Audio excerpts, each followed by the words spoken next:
সকলের প্রতি অনুরোধ থাকলো, আলোচনা ভালো লাগলে, গুরুত্বপূর্ণ মনে হলে যে আমাদের চ্যানেলটি সাবস্ক্রাইব করে আমাদের সাথে যুক্ত থাকতে পারেন। এখন দেখেন আপনার গত 2024-2025 জুলাই আগস্টের দিকে সর্বপ্রথম কারফিউ জারি করলো সিলেট বর্ডার অঞ্চলে, সিলেটের সাইডে বর্ডার অঞ্চলে কারফিউ জারি করছে, সান্ধ্যকালীন কারফিউ, সন্ধ্যা 6টা থেকে রাতের সকাল 6টা পর্যন্ত। গতকাল জারি করছে আপনার হচ্ছে যে ত্রিপুরা, আসাম ত্রিপুরা ওই অঞ্চল 407 কিলোমিটার। এখন এইটা করছে কি আপনার ওই যে আপনার নোম্যান্স ল্যান্ড যেটা আছে, মানে জিরো বর্ডারের আমাদের জিরো লাইন থেকে 500 গজ ভিতরে, মানে জিরো লাইন থেকে ইন্ডিয়ার ভিতরে আরো 500 গজ, এর ভিতরে পুরোটাতে কারফিউ জারি করে দিছে। তাই এই 500 গজের ইন্ডিয়ার ভিতর থেকে 500 গজের ভিতরে কেউ আসবে না, এরা জানে। এখন বাংলাদেশ থেকে ইন্ডিয়ার ভেতরে 500 গজের ভেতরে ওরা কারফিউ জারি করছে সান্ধ্যকালীন, সন্ধ্যা 6টা থেকে সকাল 6টা। কারফিউ জারির মধ্যে হয়েছে যে চাইলেই গুলি করতে পারবে, এরা গুলি করে উড়ে দিতে পারবে।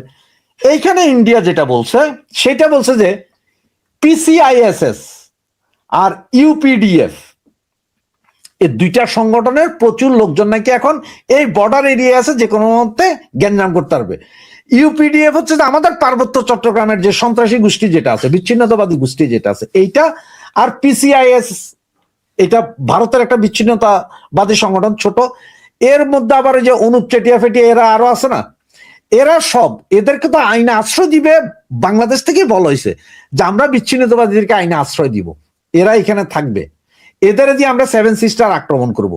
সুতরাং ইন্ডিয়া করলো কি প্রথমে এই কারফিউটা জারি করাই দিল, যে কারফিউ জারি করে রাখছে আমরা। এর তো ইন্টারন্যাশনালি দেখাচ্ছে আমাদের যে বক্তব্য দেশ থেকে আসতেছে এইটা কিন্তু ওরা সুন্দরভাবে কোট করে ইন্টারন্যাশনালি বিভিন্ন জায়গায় দেখাচ্ছে, দেখো এইভাবে হুমকি চলতেছে। কারণ আপনি একটা স্বাধীন দেশের বিরুদ্ধে হুমকি দিতে পারবেন না, আপনার এটা তো তাইলে আপনার যুদ্ধ লাগানোর মতো অবস্থা হয়ে যাচ্ছে। এটা তো ইন্ডিয়া স্বাধীন দেশ, বাংলাদেশ স্বাধীন দেশ। ইন্ডিয়া তো কখনো কয় নাই যে তোমাদের রংপুর, কক্সবাজার, চিটাগাং, বরিশাল আমরা ছিনাই নিয়ে যাবো, টুকরা করে দেবো, চিকেন নেক কাইটা দিব। এরা কিন্তু এটা কয় নাই। বাংলাদেশ থেকেই বারবার বলছে চিকেন নেক আমরা ভাঙিয়ে দিব, আমরা তোমাদের দেশের ওপেন ডিক্লার, আমরা তোমাদের দেশের সন্ত্রাসীদেরকে নিয়ে আসবো। আর এই জিনিসটা করাচ্ছে কারা, এইটা করে দিচ্ছে পুরাটা পাকিস্তানের ইন্টেলিজেন্স সার্ভিস। এদের কাজ হচ্ছে এখানে বাংলাদেশের ভিতরে এমন একটা এই মোল্লা মৌলবীদেরকে এমন ভাবে এরা তৈরি করে দিছে, আপনারা খালি এগুলো বলতে থাকেন, এটা জ্ঞানজাম লাগায় রাখেন, ইন্ডিয়ার পুরো নজরটা যাতে এই দিকে থাকে। কোন দিকে? বাংলাদেশের দিকে থাকে, কারণ সবচেয়ে বেশি বর্ডারের সবচেয়ে বেশি অংশ এইখানে, এই জায়গায়।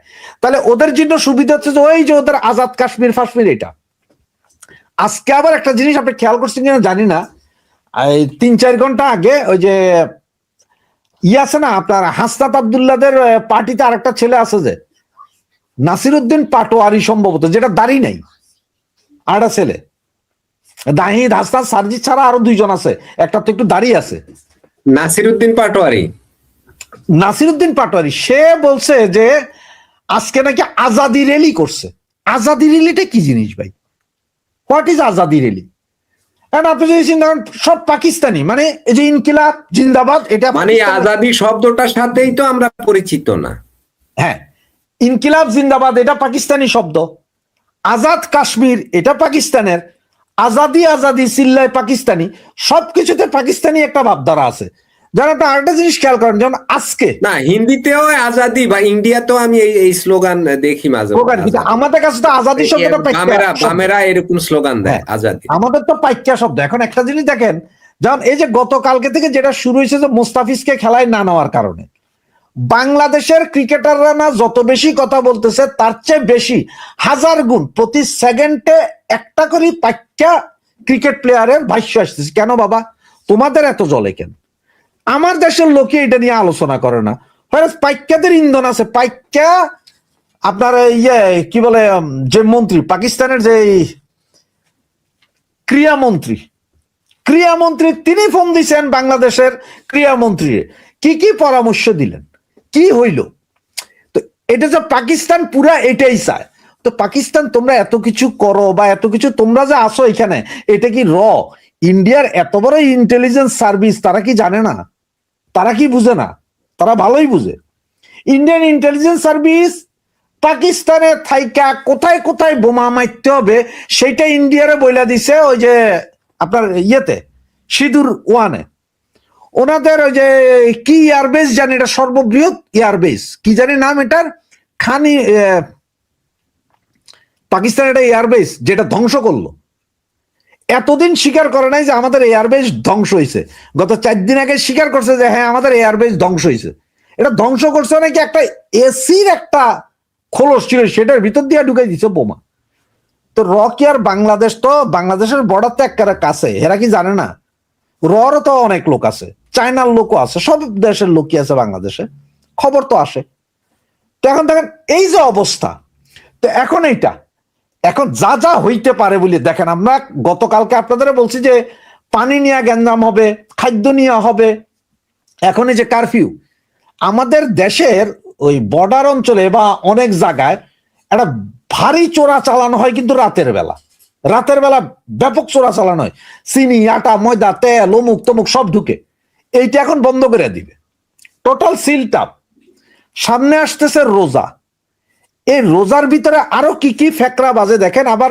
এই কারফিউটা ফেব্রুয়ারির 28 তারিখের পরে সিদ্ধান্ত নিবে তারা তুলবে কিনা ফেব্রুয়ারির 28 তার মানে ইলেকশন 12 তারিখ এরপর আরো কি কি ঘটনা হবে সেটা জানতে হবে এর ভিতরে আইতেছে রোজা তার ভিতরে যদি এখন যে চাউল যে 50,000 মেট্রিক টন চাউলের কথা বলা হয়েছে সেটা আসবে কিনা জানে না এখনো সিদ্ধান্ত দেয় নাই এখন ইন্ডিয়ানরা আটা তার আলু পটল কাঁচামরিচ এগুলো দেয় কিনা সেটাও বিষয় আছে পানি তো ঝুলেই রয়েছে গঙ্গা চুক্তি তো আর হবে না এই মুহূর্তে এইটা ঝুলবে অনেকে হয়তো বলতে পারেন যে না ভাই এটা চুক্তি হয়ে যেতে কিন্তু আমি যা বললি রাশেদ হায়দার ভাই এখানে একটা প্রশ্ন করি কিছুদিন আগে কয়েক মাস মিয়ানমারের বেশ কয়েকটা জায়গায় ভারত বিচ্ছিন্নতাবাদী আছে বা তাদের ঘাঁটি আছে এই অজুহাতে কিন্তু হামলা করেছে ওরা সরকারিভাবে স্বীকার না করলেও এটা কিন্তু খবরে আসছে ব্যাপক এটা নিয়ে আলোচনা হয়েছে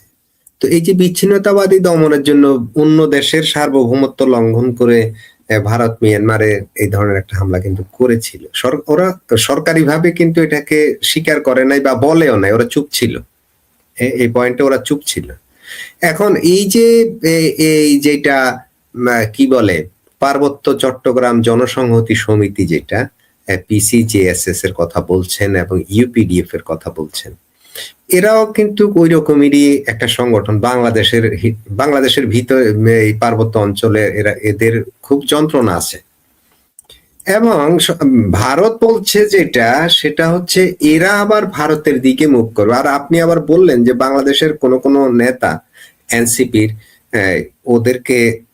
ওদের দেশের যেটা উলফা টুলফা আছে ওদেরকে নাকি আশ্রয় দিবে এই ধরনের কথা বলছে এখন আমার রাশেদ হায়দার ভাই কি লাইন থেকে সরে গেছে